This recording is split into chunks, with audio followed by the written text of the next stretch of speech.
Muay Thai, also known as Thai boxing, is the national sport of Thailand. It is a form of striking that uses all parts of the body. That's why it's also known as the art of the eight limbs. Today, welcome to our promotion is Kelsey Sutherland, who will be fighting on the upcoming card, making her amateur debut. Today, we have her as an interviewee, so the audience can have a better idea of who she is as a fighter and what she stands for. All right, Kelsey, welcome to your first interview. Thank you. Thank you. So just a few questions so the audience can get some idea to the new face in our promotion. To start with, how about some introduction so the audience know who you are and your training background? So my name is Kelsey, and I am from New York. I've been training Muay Thai for 2.5 years. All of it has been trained in Pittsburgh for the most part, and I train at Pittsburgh Muay Thai. All right, speaking of training background, a lot of people who come into this sport, especially in the US, tend to have some other striking experience prior. Do you have any other martial art experience? Not really. I came to Pittsburgh looking for something to push myself with physically. I really didn't have much experience with martial arts before, maybe a little taekwondo or boxing, but no real dedicated training, and I started basically from scratch. All right, how about you tell the audience a bit more about your gym? How would you classify as your style, your strengths, etc.? So I would definitely classify my style and the training style of my gym as a more traditional Muay Thai style that focuses on a lot of kicks and clinch. So kicks and clinch. Speaking of clinching, as you know, the upcoming fight will be done in the KY rule, which, unlike traditional Muay Thai, has more limited rules on how long you can clinch. Do you think that is going to affect your performance? While I won't be able to use my entire arsenal, obviously I spent a lot of time training the clinch.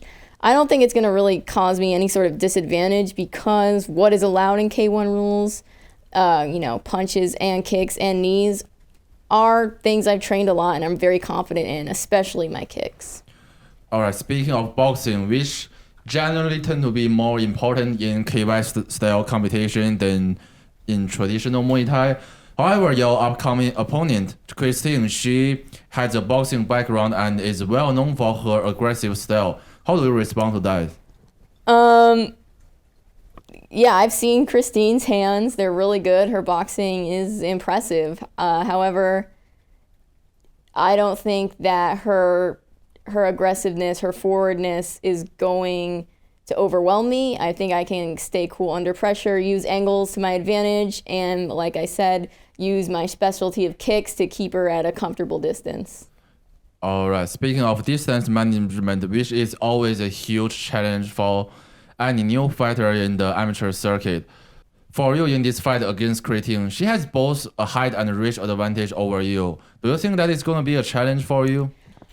It's definitely going to add a little bit of a challenge. Yeah, definitely. I mean, anytime an opponent is bigger than you, it adds a little bit of extra thinking you need to do. But I think if I can stay in the sweet spot of my personal range while taking advantage of, her height over me, use it to my advantage, keep her where she can't get a full extension on me, and keep where I can get a full extension. I think that'll be the key to keeping that height not a problem for me during this fight. All right, a couple more questions on your opponent. Mm-hmm. Christine Well, also new in the promotion, she is coming in with a 2-0 winning streak. Also, the audience will have a better idea of who she is a fighter, while you are brand new in the promotion. Would that kind of pressure put you into a disadvantage? Yeah, she's had 2 fights already. But I don't really think it puts me at a disadvantage. She's obviously more experienced, but I've been through a bunch of fight camps. I've trained for this a bunch of times where the fights just didn't pan out, so I'm completely ready for this. I think she's ready for this, so I don't think either of us are at an advantage or disadvantage when it comes to this. I think we're just ready to give a good fight. Speaking of preparing for the fight, one of the biggest developments recently in combat sport is the implementation of hydration tests in major promotions like One Championship. Well, our promotion is still looking into this method. What is your opinion on fighters cut weight before a fight? Do you think that should be allowed, or do you think that should be limited with the implementation of a hydration test? So personally, I'm in favor of a hydration test. I don't think this is a competition of who can starve themselves the most the few days before the fight. I do think fighters should be fighting at their true weight against each other. I know I want to go and have a fair fight against someone my size naturally. So yeah, I'm in favor of hydration tests. Great. Well, we look into that. Let's move on to some question about yourself. Well, this is very much early on in your Muay Thai career. What is your goal in the sport? So obviously, I'm only an amateur fighter, but I don't have any high hopes of fame or fortune, or that's not what drives me.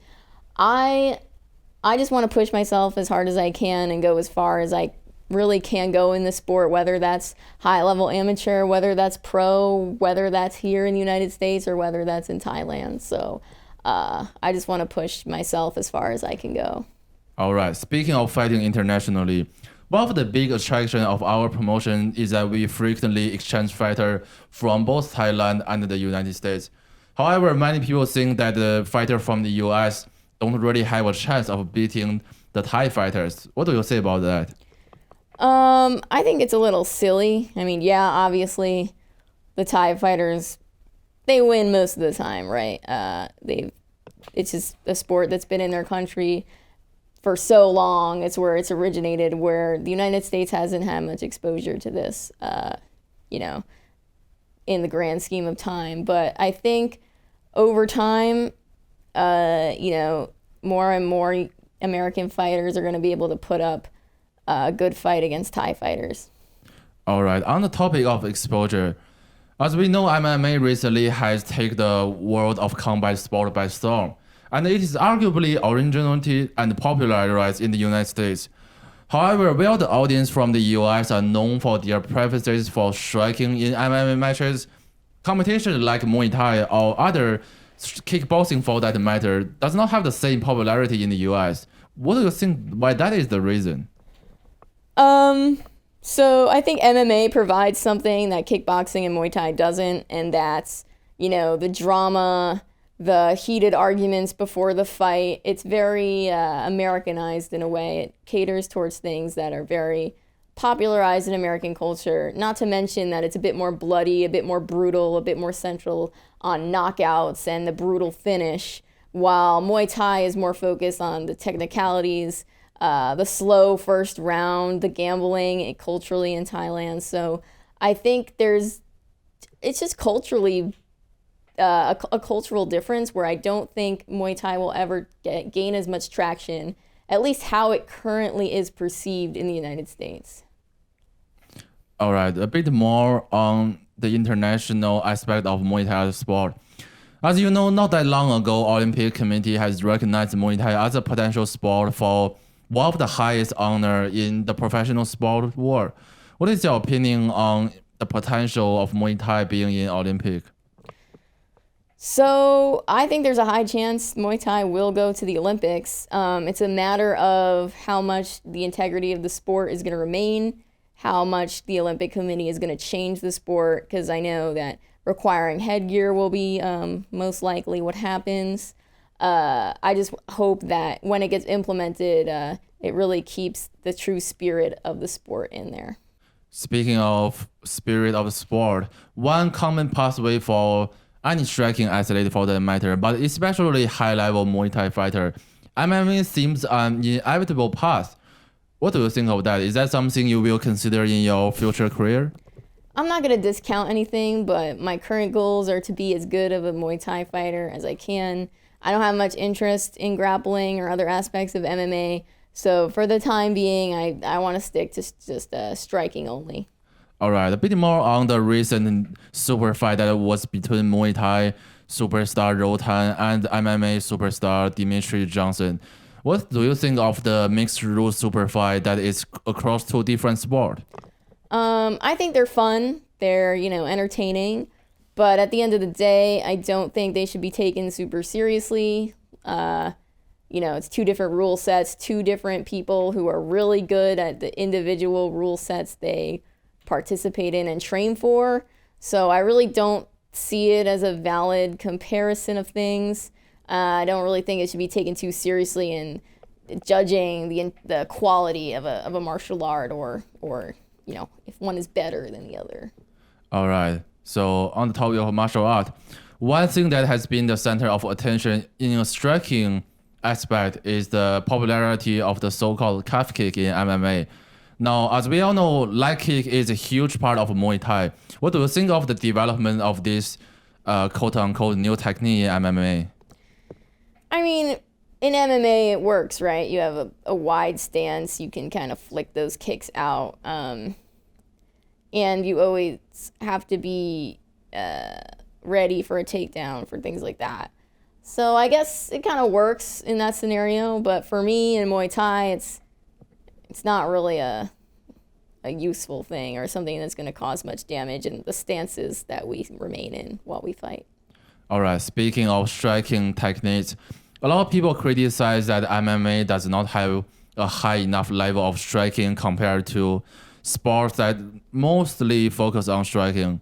What do you think is the reason behind that? Despite that, a lot of the MMA fighters have extensive Muay Thai experience. They all may used to be Muay Thai champions. So obviously an MMA fighter is going to have to focus on a lot of things at once, right? Because anything can happen basically during that fight. So striking is going to take a toll, whether or not you're primarily a striking MMA fighter. You're going to have to sacrifice some time and effort into other things. So I think that's just the primary reason why, MMA striking isn't quite at the Muay Thai or kickboxer level. But it's been clearly seen that over the years, MMA striking has improved a lot, and I just think it's going to keep getting better and better. Now, one thing that the audience will soon find out about you is the fact that you stand in Southpaw, which you voluntarily disclosed before your fight. Well, this will not be a secret in the professional circuit. In amateur circuit, what stance you have can potentially be a huge advantage given that most fighters in amateur circuit are relatively unknown and there are no footage available online. So some people will consider to not be honest with their stance as southpaw against orthodox can be extremely advantageous. Why did you choose to disclose your stance? So I don't want to go into my fight deceiving anyone. I want to be honest. In any sort of world where, I'm more known as a fighter, people are going to know how I fight. They're going to know how I stand. So I can give the basic courtesy of informing my opponent of my main stance. I think if you're not willing to disclose your true fighting stance, such simple information, then that's a lack of integrity on your part as an athlete, and I don't even think really you should be fighting.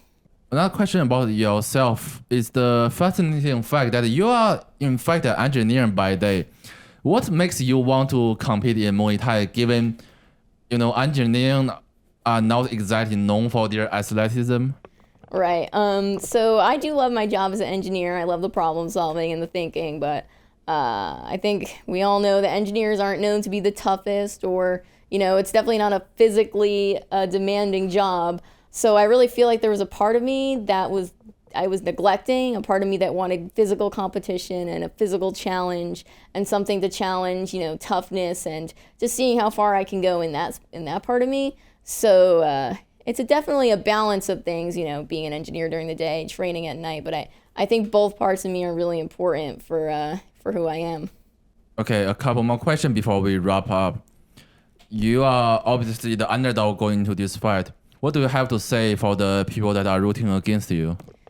I mean, I'm not gonna lie. I like going in as the underdog. I think it's entertaining to have people cheering against me, and I know there's gonna be some people cheering for me, but a lot of people cheering against me. Christine has a lot of fans in this area, but it's gonna inspire me to fight harder, inspire me to prove them wrong, and I just want all of them to know that all the bets they're making, they're gonna be losing some money if they're betting against me. Let's end up with a more spicy question. Okay.